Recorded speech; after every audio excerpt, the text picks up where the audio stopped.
Welcome back to my channel. My name is Ray, and we are here finally for season 3 of the Wheel of Time.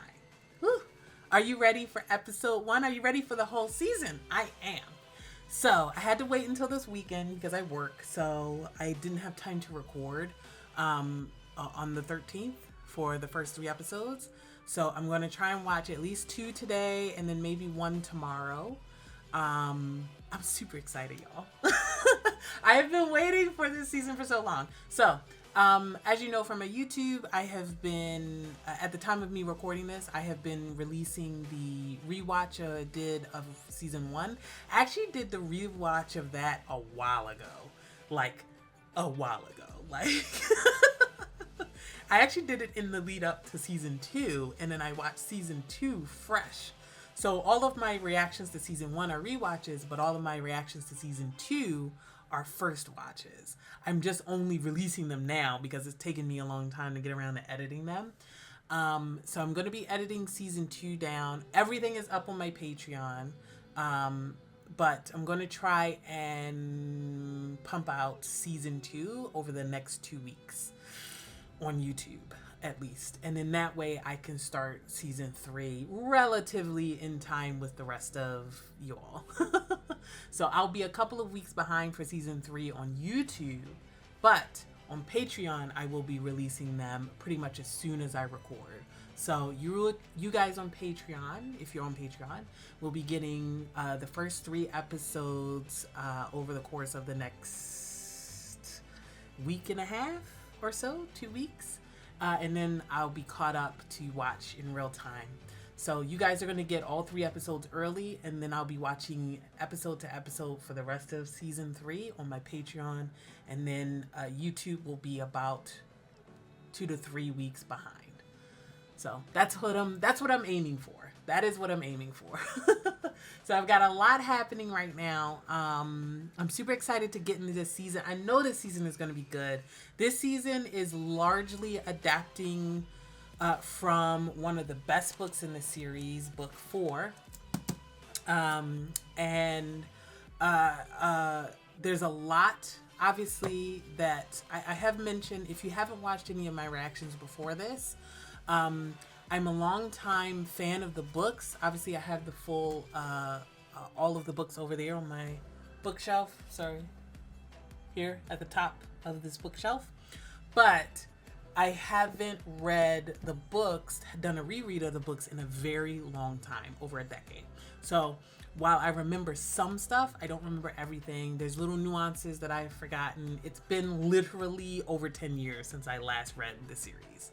And I decided not to reread before I watched the show because I want to just experience the show as its own thing, which I would have been able to do even if I had reread it, but I want to do it extra hard now.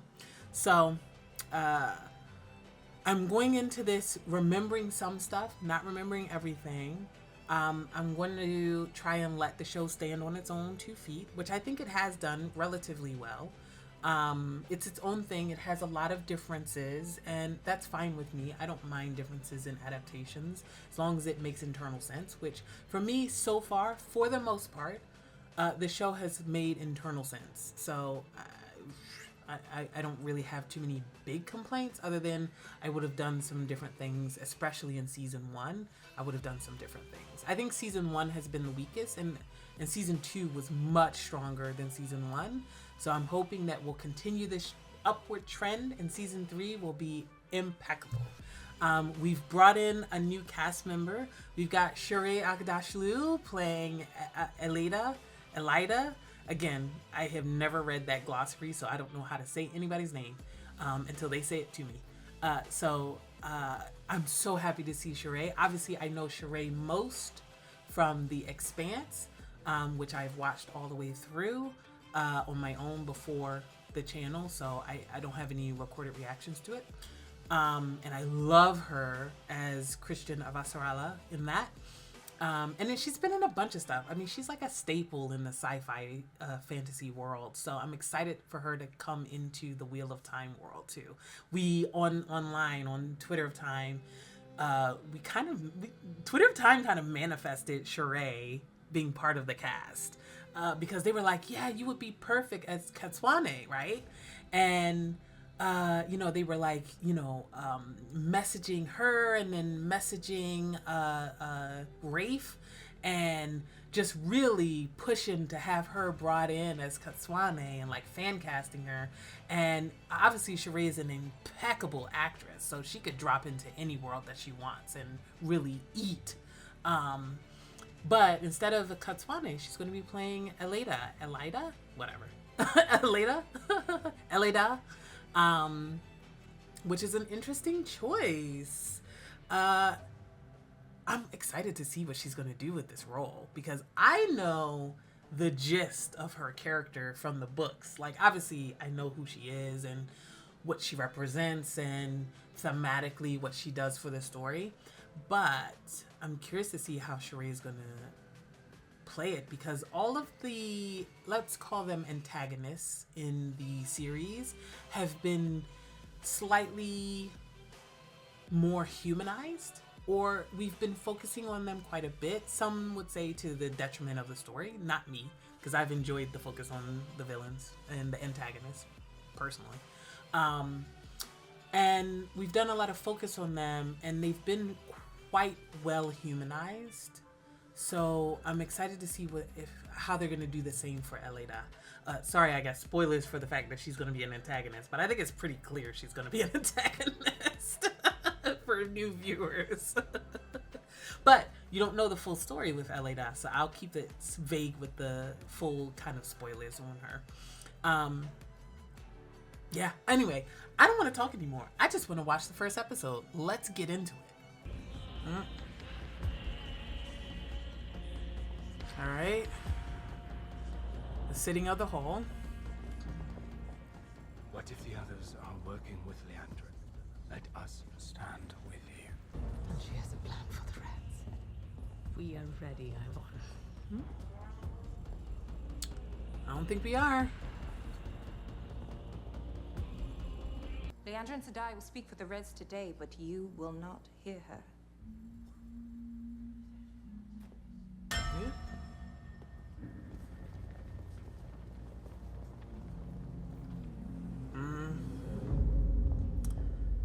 Making a lot of assumptions here. I love the costumes, y'all. The watcher of the seals, the flame. Mother willingly let him escape.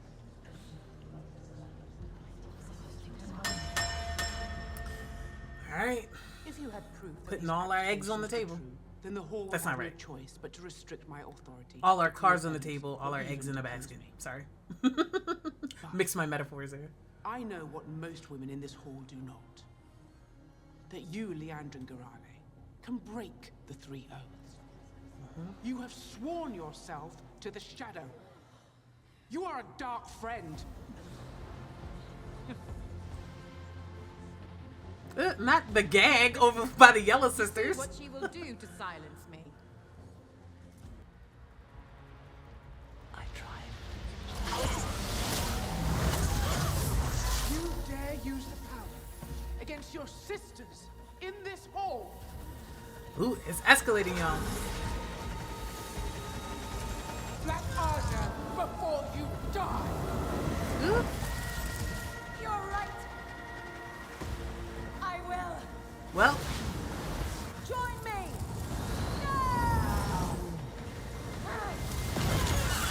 there you go.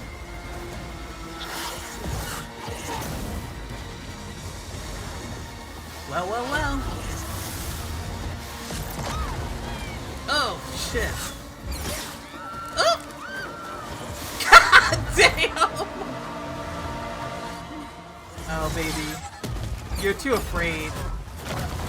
You're not angry yet.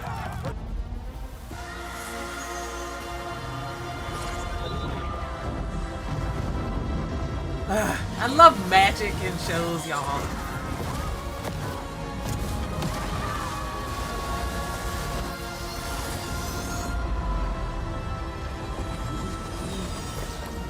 Oh, God. Oh. Damn.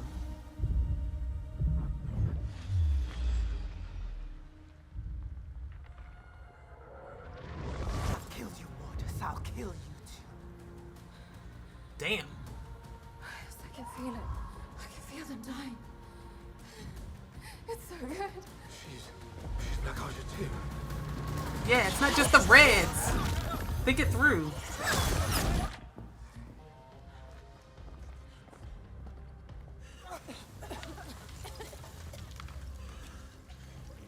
God damn. Ugh. Unrestrained Aes Sedai. Unrestrained Aes Sedai fighting with the one power.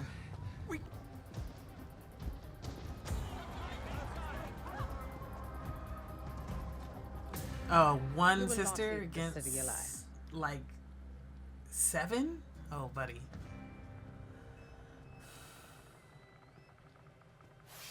Ready for this showdown.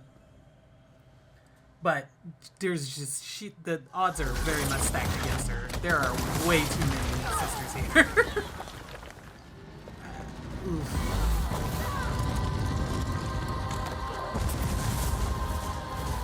I mean, I know she's battle agile though. Ooh, killed her immediately. Damn.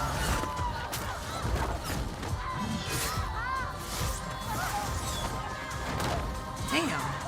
They're good. Oh, fuck. Oh, fuck.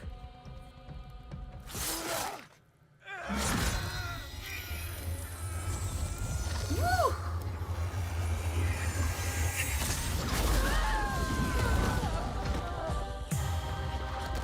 Damn.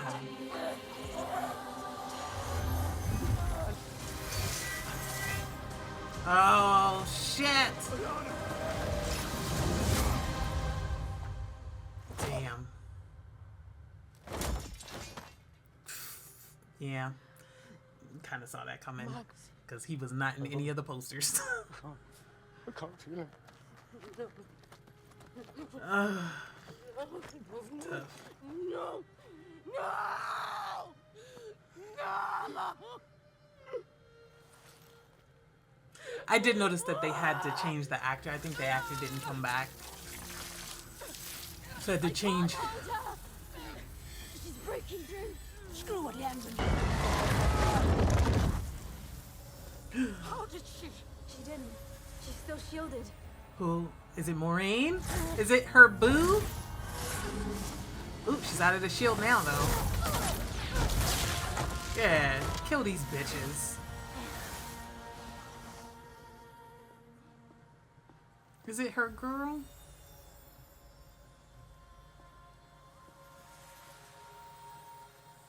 Or she's still probably pissed, though.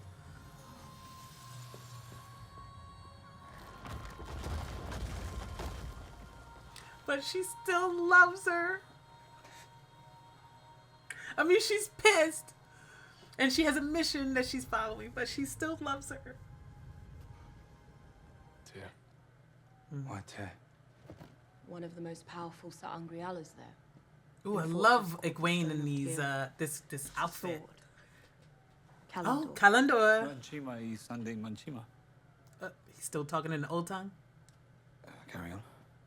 That sword can... in English. That's funny as hell! Hold up, pause. Okay. One of the most powerful Sa'angrealas there. You have not earned that title. Or the right to lead us. You haven't faced the trial of Ruidin. You are a wetlander through and through. When I love Amanda Ivy. and I are together, it's like we're back home and I remember her.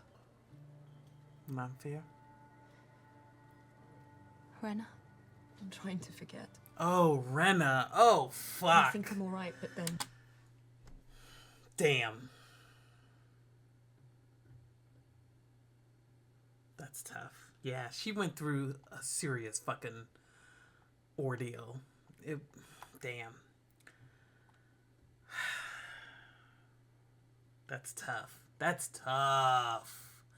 But it would make sense for her to just not want anything like that, you know, right now while she's trying to... Sorry, I thought I heard something. But, you know, it makes sense for her to not want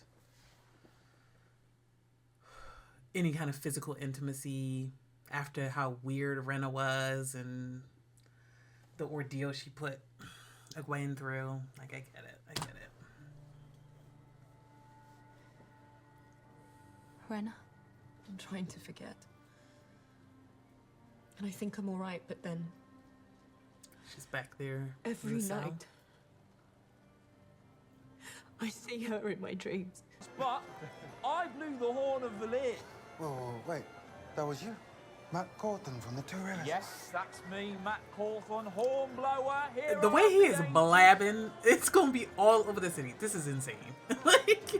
like Moiraine literally just said, y'all. Ooh, this picture. Moiraine literally just said, y'all don't blab in the city. Devastatingly handsome gambler. So are Elaine and Perrin. No, it's not like that between us. Well, it could be. So who else? Bane, Siuan, Bane, and Do not say Been Lanfear, working bro. on that for weeks. You're going to get yourself speared, you know. In Kyrene, an innkeeper, Celine. Celine, all right, older, Is she- gorgeous. She's just One more gonna. round.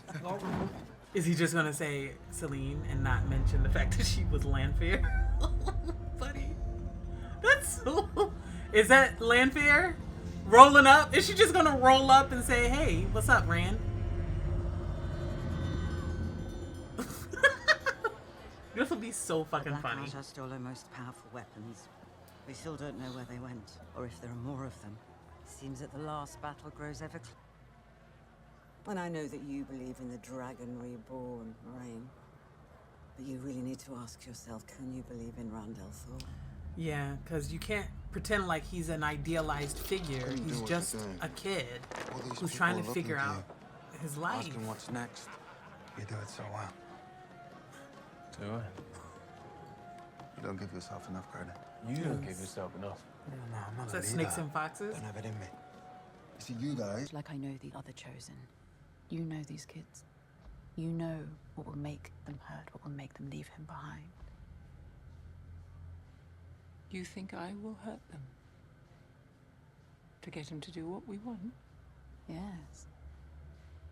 To be honest, it's the only thing I like about you. That you're kind of manipulative. We cannot trust A little bit. Of course not. A little bit fucked up, think we can just like trust she her. She is, doesn't or want she the others to perceives find that. out. Oh, for now, maybe. Right, pause. Like, it's fascinating watching Lanfear and Moiraine talk to each other because I love them. I love them both individually, but together in a scene, oh yeah, give me more of that, baby. They're paralleled a lot in the early books. They're paralleled a lot. So I really enjoy seeing them together. They are very similar. They're very, angel and devil on Rand's shoulder, as they're presenting them, especially here in season 2 and now in season 3. I think season 3 we're really going to lean into that. The way back comes but once. Alviarin, Liana, join with me, sister.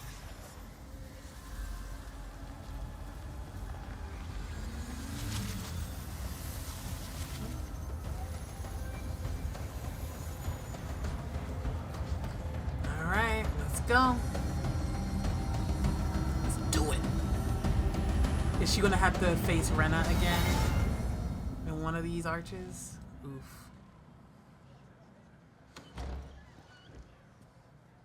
Are we gonna see I heard her about Egwene. test? Maybe later in the episode. She's strong, like you. Yeah, she almost She got has lost suffered in the even more than archers. the archers can throw it. It's not just what you see in there. Is she gonna tell him about her life with him? It's the memories you're left with. The questions about what might have been.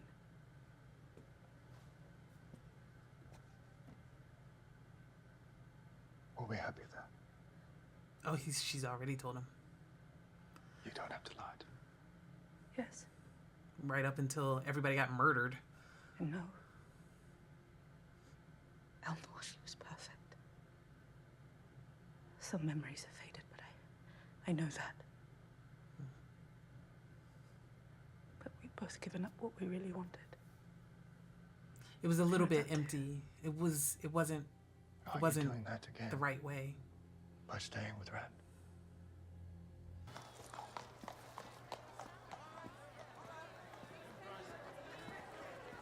Oop. Have you been watching me this whole time?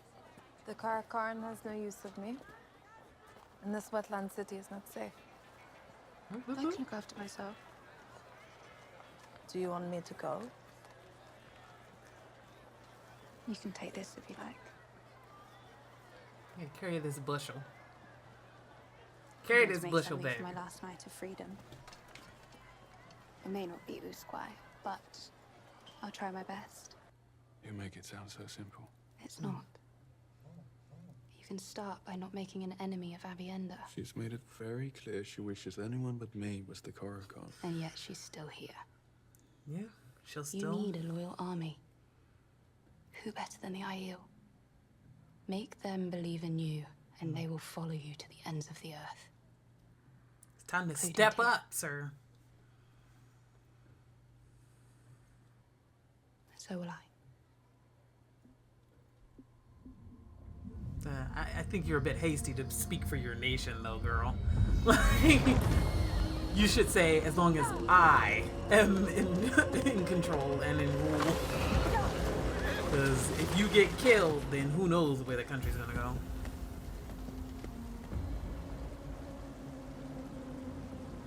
Is that a river of blood? You're sure he's gone? The madness has him. He killed Perrin and Matt. I saw it. Oh, jeez. So she's seeing an inevitability in which she has to kill Rand. Finally got what you wanted. Out to me. Oof.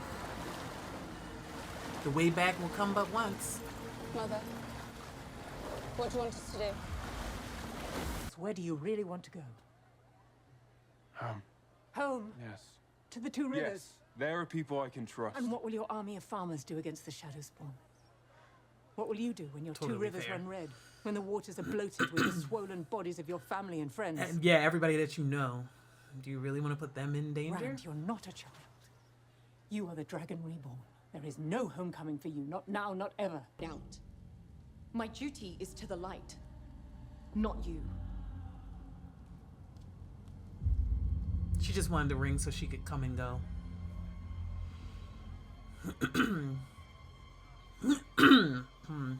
Fair enough. They'll come for all of us. I'm gonna just tell you right now, that sword ain't gonna do you no good. But it's all good. What about Blade? She killed a Shamael. Fair enough. That's true. Fair enough. Maybe it will do them some good. How are you not dead? The amount you drank? Tonight's the last She drinks all the time. She makes her own wine. Again then, to seeing double and staying single. You can play too. I'm okay. He's like, I'm good. Thought I'd find you up here. You'd always sleep on the deck of the boat. You've been watching me this whole time.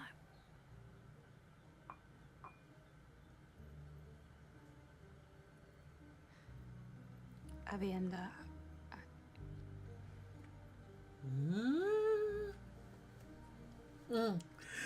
It's 20 years of waiting Finally. for one of my favorite ships.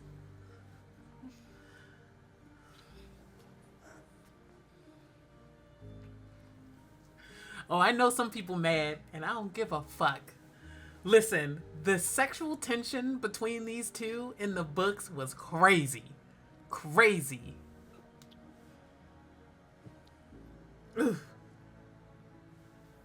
Y'all can interpret it however you want, but I know how I did.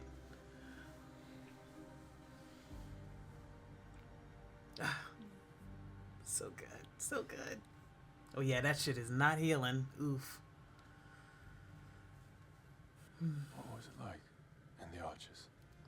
Fucking crazy. I'm not supposed to tell anyone. You can at least tell me if it was good or bad. We'll call back to season 1. Interesting. Yeah, she's not supposed to tell anyone, which means Nynaeve is not supposed to tell anyone. And she absolutely told at least 2 people. She told Liandrin, interestingly. And she told... maybe they're not supposed to... I can't remember. Is it not anyone or not anyone who's not a sister? But she certainly told Lan, because she don't give a fuck. It's Nynaeve. She will tell whoever she want to tell at any time. Now, will Egwene... Well, it's tough, right? Like, could she tell Rand what she saw when what she saw was him going mad with power and then her having to kill him with her 2 best friends, her 2 new... her 2 new right hands and left hands or whatever. Tough. Interesting that we only saw one of her last arch and not her first 2. Wonder if we're gonna get flashbacks to it as she thinks about it.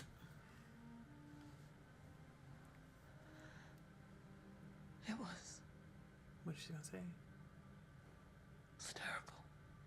Yeah. You forget what's real. Honey. Sorry. Oof. I don't even know what to say. It was like so traumatic that I completely understand. I want to try. Oh, you're gonna try and force your way through your trauma? Oh, girl. I don't think that's healthy, but whatever you want to do, baby. Whatever you want to do.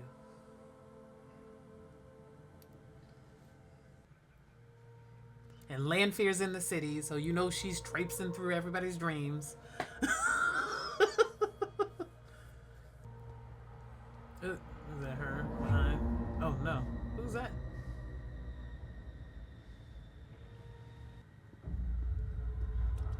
Oh, somebody behind him too.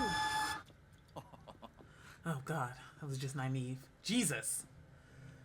To the place. You're not sleeping. That bloody horn. You cling to it like a child. Sometimes it's very hard to know the difference between medicine and poison with you. The difference is the dosage. And the wisdom's patience. That's very good. Yeah, the old that wisdom is. used to tell us that. It was usually before she chased me out of our hut with a broom.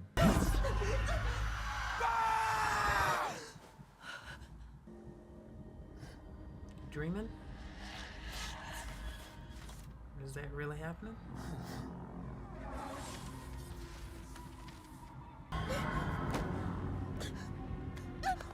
Oh, jeez. Is this a bubble? Quick, run!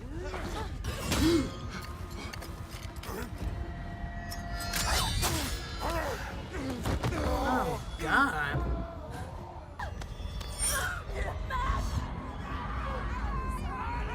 Oh, God.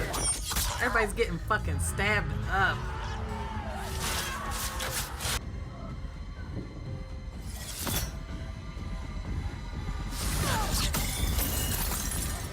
Alright.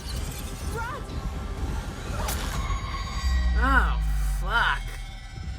Oh, just everybody's getting fucked. Oh my God.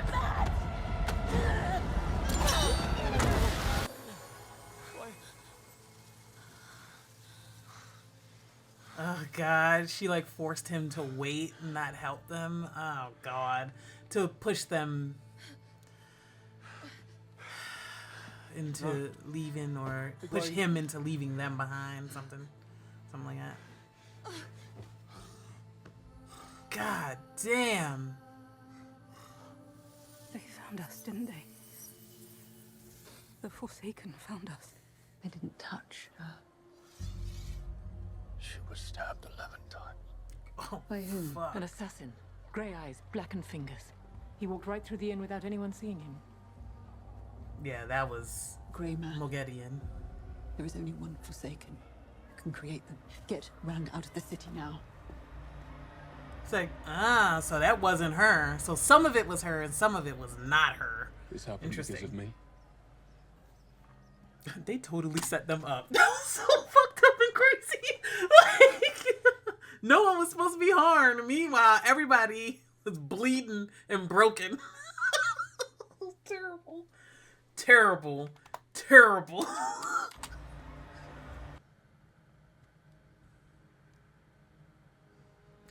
11 times was crazy. Oh my god.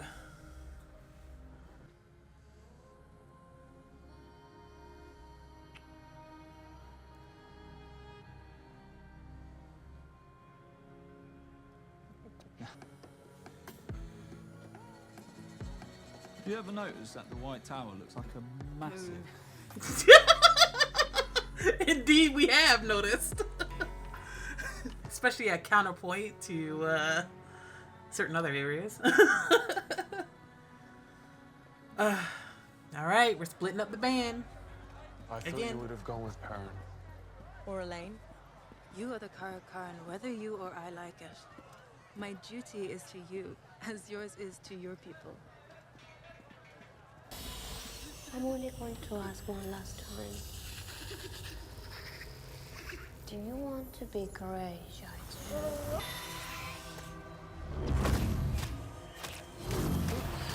Well, that seems pleasant.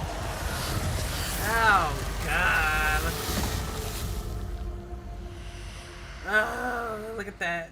Going off the back. Ah, that's good. Some good graphics, bro.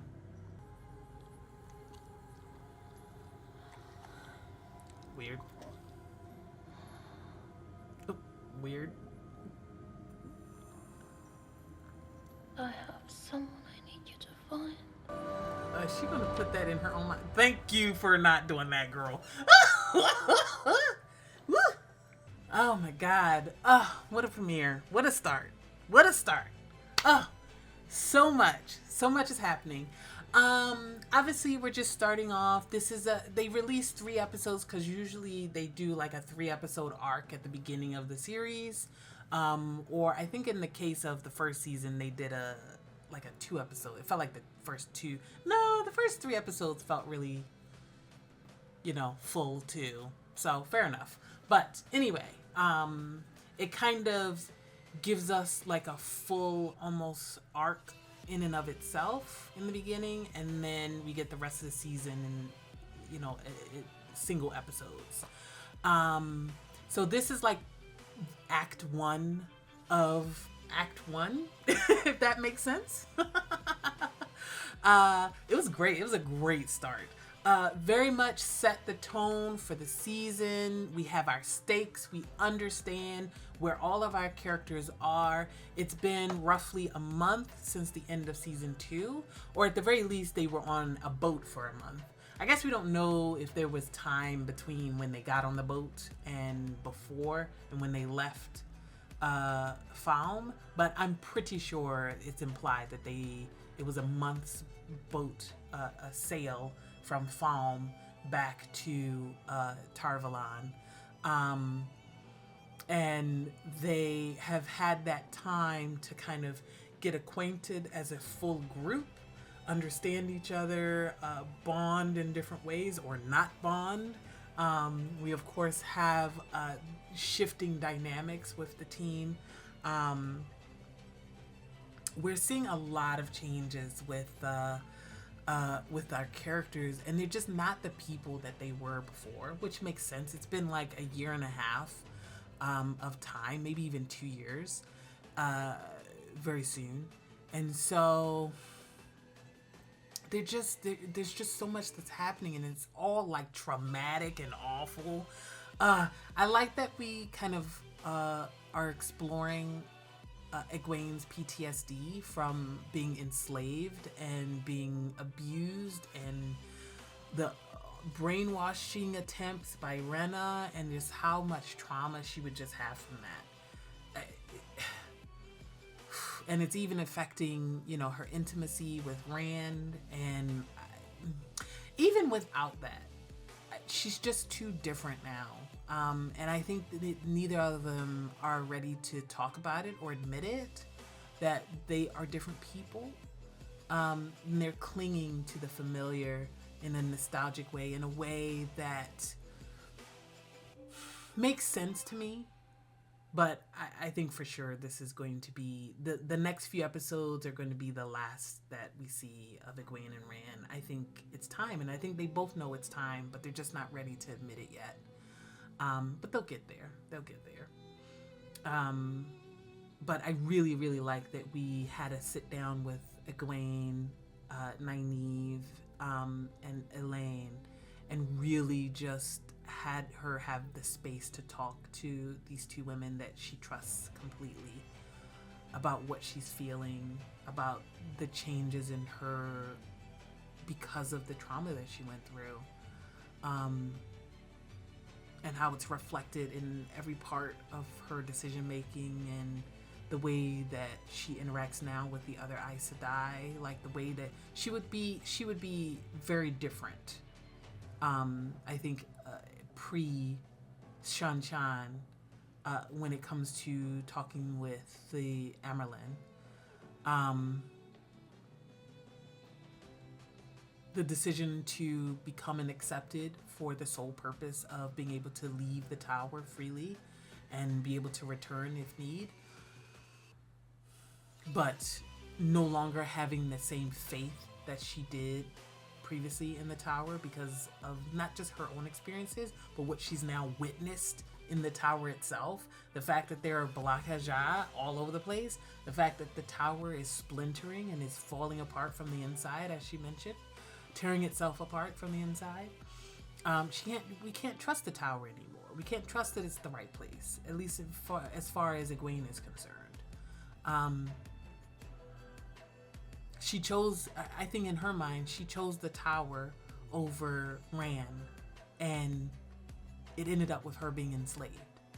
So I think there's also a bit of a response there of rejecting the tower, because the last time she trusted the tower, one of the sisters who was supposed to protect her sold her into slavery. You know, she's just going to have trouble with that. Nynaeve, on the other hand, is having a different experience, and I actually think some of it is because she met Rima. Nynaeve, they almost are reversing position, right? Like where in the beginning Egwene implicitly trusted the tower and now she can't. And Nynaeve hated the tower and didn't want to be there, but now she knows that she has to be there in order to help with her block. She has been through enough experiences, Nynaeve has been through enough experiences now where her power comes and goes. It doesn't act the way it's supposed to. She either can't channel or she channels too much and gives the position away. And she knows she can't run away from training anymore. She can't run away from who she is and who she's going to be anymore. And I think part of the reason that she is willing to give the tower a chance, as I mentioned earlier, is because of Rima. Because she did meet one Aes Sedai that she didn't hate, that didn't rub her the wrong way, that didn't try to manipulate her at all. Rima was truly kind, truly open to her in a way that none of the other Aes Sedai, Moiraine included, have ever been. And so I think that one meeting makes her recontextualize how she feels about the tower. I'm not saying that Nynaeve is going to go in there and be super trusting of all the Aes Sedai now. Of course not. That's not in Nynaeve's nature. But I think she's willing to give them a chance. At least for the sake of Rima's memory. Rima, who's not dead, by the way, who's with the Sanche, I'm sure. And I'm sure we're going to meet her again, and it's going to be really fucking sad and terrible. I hope we can rescue her. She was such a presence in the second season. Rima, in her one episode that we saw her, she was such a presence. I hope we can get her back somehow, someday. Yeah. Meanwhile, speaking of the tower, it is a fucking mess in there. So a bunch of sisters have now been revealed to be Blakaja, and they weren't all red sisters. They were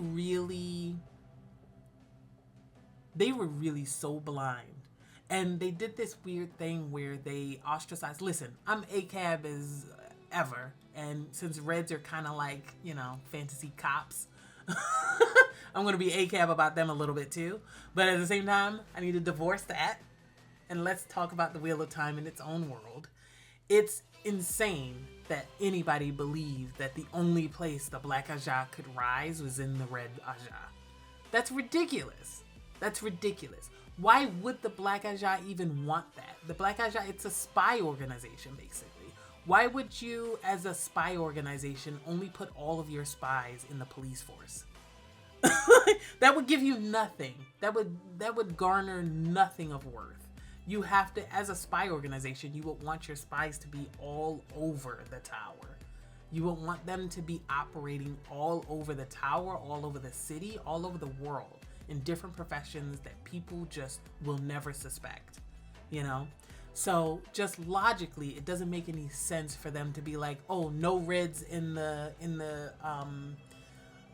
hall, only like to think and to ostracize the Red Ajah and think that that's the only one where evil could rise is a bit ridiculous. And because of that, they were blindsided. Liana,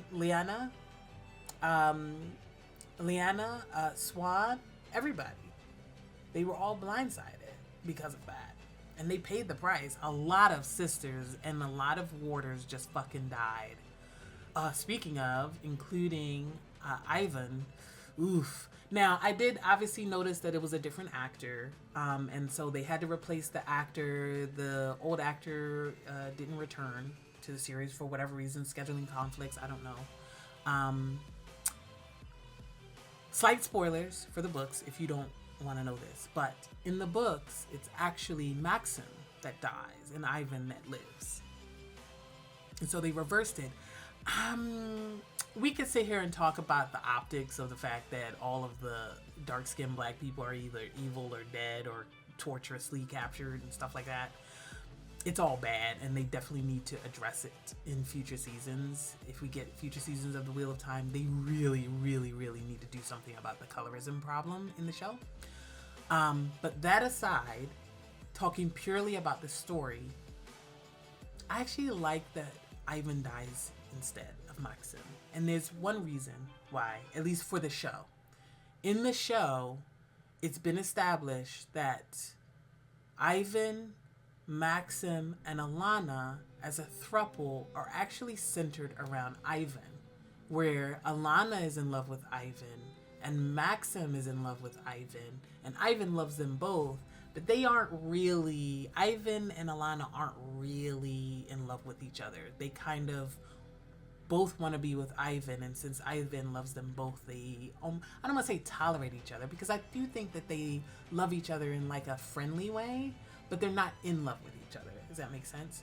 So if I'm setting up that kind of story for a throuple, and I know that I'm going to be killing one leg of that throuple, then the one I'm killing is the one where both of them are in love with. The person that both of them are in love with, because that forces the two people who are not as connected to actually address their relationship and connect, despite the loss of the linchpin of their polycule. Like if I'm setting up conflict for characters, that's the conflict I would want, personally, me personally. So I think optics, if I take myself out of the story, optics wise, not a good look to kill Ivan. In story, it makes sense, dramatically, narratively.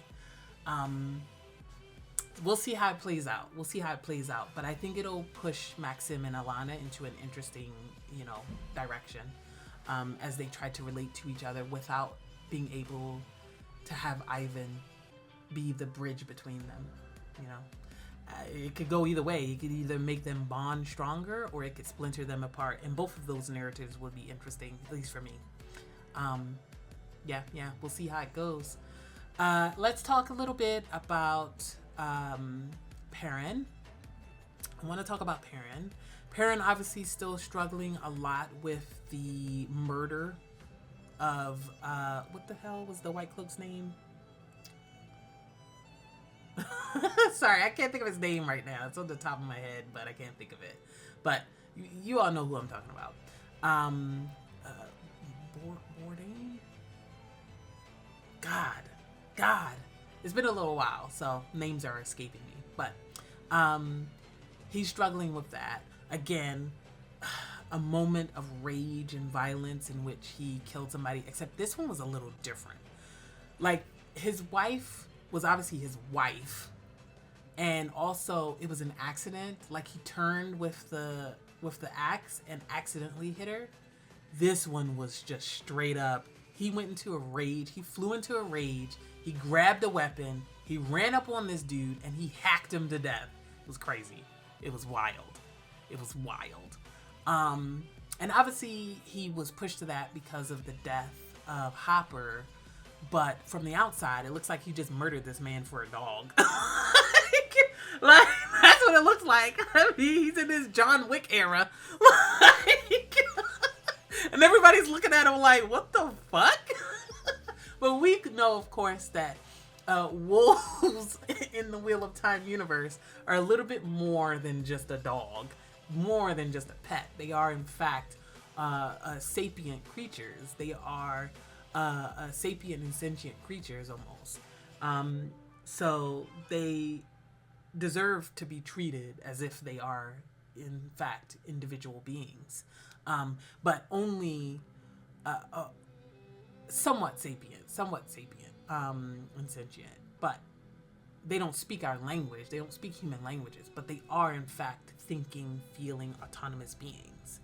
And so for Perrin, that was like tantamount to killing, one of his friends, So he had reason to fly into a rage, but from the outside, it don't look like that. It does not look like that. But he's struggling with it because, again, it was a moment of uncontrolled violence for him. And I think that's part of the reason that he wants to go home. I think he's feeling, and then they got attacked and he almost had his hand split in half and then his ring was broken. Like, he wants to fall back onto the familiar. It actually reminds me of Egwene and Rand. They both are clinging to the familiar because everything around them is going crazy. But Perrin is expressing that by going home to the Two Rivers. So, obviously Loial and Perrin have bonded because they spent all of season 2 together, or most of season 2 together. They've been through everything together for like months and months and months. So it makes sense to me that Loial is following Perrin because of that connection, that bond. But I wonder if Loial has other motives too for going back to the Two Rivers. It's tough because I do not remember, like, it's weird. I remember clusters of people and I remember certain things, but I don't remember everybody's motivation for things. Which is fine because I'm watching this show and I'm letting it stand on its own 2 feet. So I'm curious to see what they're going to use for the reason for why Loial decides to follow Perrin back home to the Two Rivers. Yeah, I guess we'll find out. I mean, I know why Egwene is going with Rand. I know why Rand is going with Avienda to the Aiel Waste. Obviously, wherever Rand goes, Moiraine and Lan will go. I know we know why Nynaeve is going back to the tower. We know why Elaine is going back to the tower, and why Matt feels like he needs to go with Nynaeve to help him with all of the onslaught of memories from the Horn. So everybody has motivations that I understand, except for kind of Loial. I'm not sure what he's doing. So we'll find out. We'll figure it out. Maybe he's just sticking to the person that he knows and that he's grown close to, and that's it. And that's all it needs to be, which is fair. We got a little more of a glimpse of Moghedien at the end, doing her thing. She sent a gray man to attack the people in the inn. Interesting that the gray man went straight for Nynaeve. I think that's fascinating. Obviously, I know a little bit more about Moghedien from the books, and obviously Nynaeve, but it's a bit. I wonder why she sent the Gray Man to stab up Nynaeve 11 times? Was she just sending the Gray Man to get rid of all of Rand's friends? But that doesn't make any sense because it's not like the Gray Man stabbed up Nynaeve and then turned around and tried to stab up Matt. Didn't even touch Matt. Didn't even think about Matt. Just focused on Nynaeve, which is interesting. Didn't try to go upstairs to the others or anything like that. You know? 11 times was fucking crazy, bro. She got stabbed 11 times. Wow. And this is after, obviously she was healed from whatever injuries she got in the tower, but like she's been through a couple of near-death experiences in the last day. Oof. Or 2 days, whatever. And then we had the what was it called? What were they called in the books? I said reality bubble, but that's because I had a different an anime in my mind. What was the name of that anime? Fate, not Fate Zero. No, it was Fate Zero, wasn't it? Yeah. Where you had the one guy who could create reality bubbles or whatever, where it's like a whole universe, microcosm of a universe inside of a bubble. I mixed that with, was it Bubble of Evil that they had in the books, where just shit would just crop up because the dark one was like getting stronger and stuff. And so there would just be evil shit that would just pop out and some crazy fucking zany shit would happen out of nowhere. I'm pretty sure that was that scene, right? With the guys jumping out of the mirrors. It was one of the bubbles of evil or whatever. That was dope. There was just a lot of violence in this episode, this opener. There's a lot of, we started in the first 10 minutes with this epic Aes Sedai battle with the one power, just unrestrained Aes Sedai on Aes Sedai magic. People getting cut in half. That chick that got cut in half. We had people getting blown up. Just crazy. Like just fire, wind blades, everything. Like, ooh. People being revealed. Oh, and then we had the Aes Sedai that stole stuff from the vault, from the hidden vault that Perrin had uncovered. I remember some of the stuff from in there, but I definitely do not remember all of it and what it does. I feel like I remember the brace the most, but I'm sure that's going to circle back and bite us all in the ass soon. That's all going to be bad. What else I want to talk about? Oh, we had really lovely, like, intimate scenes. We did have some downtime, thankfully. We had some lovely intimate scenes. We had Nynaeve and Lan reconnecting. They're like very much ships in the night where, they can't stay with each other for too long. It's actually very much a mirror of Moiraine and Siuan, where they both have missions and things that they need to do. So they're only able to meet briefly, for the end of season 1. And then they didn't meet at all throughout season 2. Except in their dreams or in their visions and things like that. And then here they meet up again. They had a month on the ship. So they've been together for at least a month on the ship. And then they had this last night here in Tar Valon. And now they're splitting again. But they're growing more and more intimate with each other, and they're confiding in each other. She told him about her arches and the fact that they were married and that they had a daughter, and her memories are still there. They're fading a little, but she remembers some. And she obviously has a lot of trauma from that, but she's finally realizing that some of it was shown to her because even though it seemed good and it seemed ideal, like the life she wanted, she knows that it was kind of the wrong choice. She knows that it was kind of the wrong life for her and for him, and that they both had given up something that they truly wanted to have this. So while they were happy and obviously they loved Elnor, they weren't happy at the same time because they had turned away from their purpose. And I think that's important for her to see and to understand, not just about Lan, but also about herself. And I think it makes it easier for them to come to the decision to part here, because they know, I think Nynaeve now knows what she needs to do, and she knows that Lan needs to go too, and that they have a higher purpose.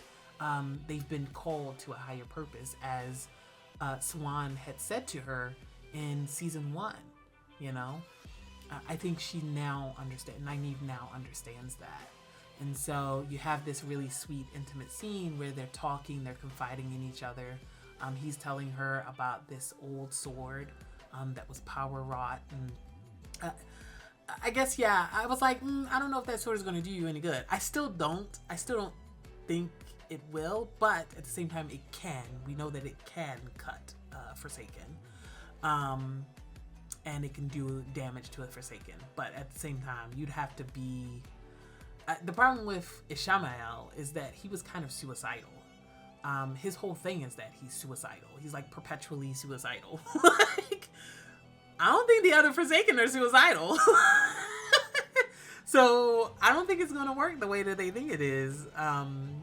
So I guess we'll find out if they're able to kill another Forsaken with it. Oh, speaking of swords, we're not going to Tyr for the Calendar. That was book 3. They went to the Stone of Tyr in book 3. But in the show, they're not going to. I think they're going to hold it off for later. And they're going to do the stuff from book 4 first. And then we'll circle back around to the Stone of Tyr, which makes sense to me. I completely understand that. But we did get a mention of the stone and the mention of Calendar, and we got a mention of the prophecies. So we've read some of the prophecies. Rand has been studying the prophecies with Loial, because Loial, of course, has the text. You know, he's a keeper of knowledge, Loial. So he's been, you know, able to, I think, show Rand what knowledge he has gleaned. And Rand himself, I wanted to save Rand kind of for last here. Rand, before I talk about Rand, let's talk about that in a second. I want to go back to the scenes of intimacy, because we got Elaine and Avi having an intimate moment together. They spent the whole episode flirting with each other and becoming more and more acquainted. And then they finally kissed. I've been waiting for this for a long fucking time. Listen, I know some people are like, no, they're not together in the books. And I guess technically that's true. But they had crazy sexual tension. I'm sorry. If you read those books and you didn't get sexual tension off of it, you know, more power to you. But I did. I did. And so I am so happy that in this turning of the wheel, they said, you know, fuck it. Let's pull the trigger on this, because it was insane. We haven't even gotten into some of their more insane moments. Like, this moment was created for the show. The actual moments from the book that they have together are still to come, and they are fucking crazy. Like, listen, the tension was real. So I'm excited to see where they go from here. I love that they had a tryst, that it was like, this is my last night free. Elaine was like, this is my last night free, and then I gotta go back to the tower. And, you know, Avi was like, all right, girl, say no more. Say no more. So I loved it. I loved it. You know, as you all know, I'm Sapphic, and I like seeing girls kiss on screen. That's what I'm here for. You know what this channel is about. That's what I watch. Like, 80% of the stuff that I watch is girls kissing. So, you know I'm always going to love when they put more girls kissing in any show. So, anyway, I have shipped Avi and Elaine for such a long time that I don't even care. I don't care what you guys put in these comment sections. This is a beautiful night for me. So we had this beautiful intimacy between them. And obviously they still, like, they're not in love or anything. They just feel a connection to each other, and they're feeling each other. And they were like, listen, you're hot and I'm hot. This is our last night. This might be our last night together. So let's get it, you know? Yeah, do it. Do it. So I'm happy. Anyway. Last I want to talk about Rand. I want to talk about where he is, his emotions, and the dilemmas he's under. Let's think about it. We finally have him with his whole team, the people he has come at least to mostly trust. I still think that there's obviously some tension still between him and Moiraine, because he can't quite trust her agenda and her intentions, which fair enough, because she's shady as hell. She really okayed Lanfear attacking them and like, doing all kinds of crazy shit to them for the sole purpose of driving all of his friends away. Now, obviously, Moiraine wouldn't have done that if Lanfear hadn't low-key kind of threatened her about it. But at the same time, I think a part of Moiraine agrees with Lanfear that Rand can't become the man he needs to be when he has his people around him. Now, we could have a whole conversation about whether or not that's true. Do you need to be isolated? Do you need to go through trauma and pain in order to become a leader? Or adversity to become a leader? But at the same time, you know, we should be able to rely on community. Sorry, my cat wants to get in. If you guys can hear that. I'm about to let her in after this episode. But it brings up the question of, is what Rand needs, is it isolation? Is it adversity and pain and trauma? Or is it community? Because here he has community. You know, is that a bad thing? And opening up that line of discussion is interesting. But we also have this idea of destiny, of fate. That it doesn't, and that's kind of what the Wheel of Time is that he is destined to go through this life and go through pain and trauma. And the more he uses his power, the more mad he becomes, and the more he is likely to kill all of his community. So is it protecting them to drive them away? And is that even really, obviously that's not the goal for Lanfear. Lanfear wants him isolated so that she can manipulate him more and make him hers. But for Moiraine, is she thinking about that? Is she thinking about, I don't want Rand to kill all of these people, and I don't want them to have to endure it? And it also suits my purposes to mold Rand into the dragon that I want him to be. She's probably considering all of those, you know, as she makes this decision to team up with Lanfear. Yeah, tough. Rand, however, is trying to find his identity as a leader, and it seems like he's decided to engage with Elaine to understand statecraft a little bit more. I think she's mostly volunteering it to him because she can see him struggling with the idea of power and of being in command. And she's spent her whole life learning, you know, what it takes to be a queen, because it's the expectation that she will inherit the Lion Throne. So she's offering that wisdom to him. And he's gratefully taking it and genuinely considering it, which is why he later makes the decision to go to the Aiel Waste, because he believes, based on that conversation, that the right thing to do is to win over the Aiel, and they will help him win the Stone of Tyr. They will help him win against any country that he comes up against. You know, so, but like she said, command doesn't sit on his soldiers well or easily. You know, it's not something he's used to. He used to be a farmer up in the mountains with his dad. Like, he wasn't learning statecraft during that, you know. And then after that, he was just on the run, trying not to die, trying not to go insane, trying not to kill his friends. Hunted by Forsaken and other minions, Darkspawn. So it makes sense that he's struggling with that. But, and that struggle between him and Moiraine of who is actually, you know, in control of what this group does, that back and forth between them is interesting because by rights, she should be following the dragon, but she also can't lose control like that because she doesn't know where the chips are going to fucking fall.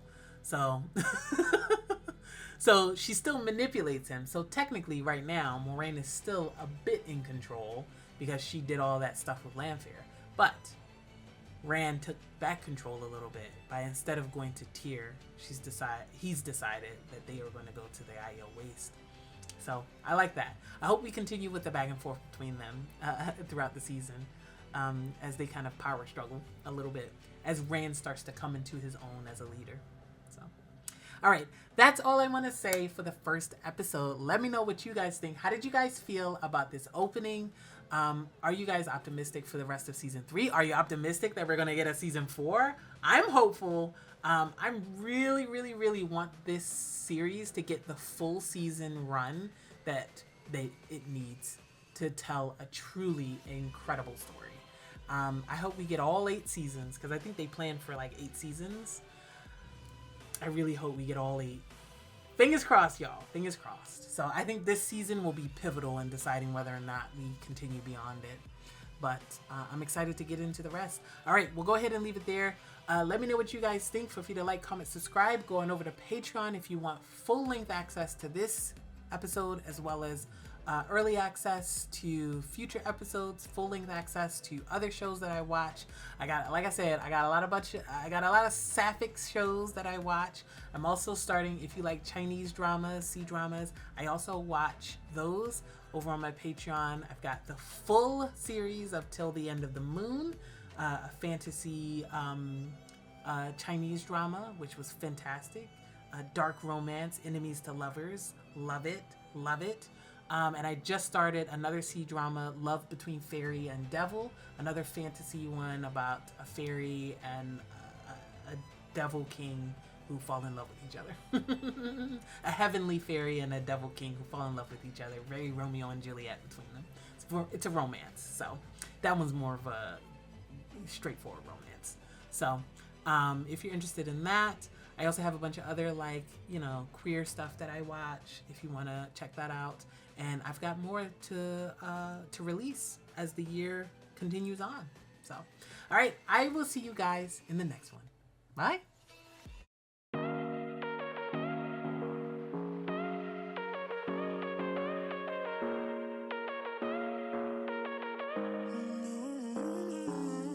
Baby, it's whatever. All this ever, but you long gone, it don't matter.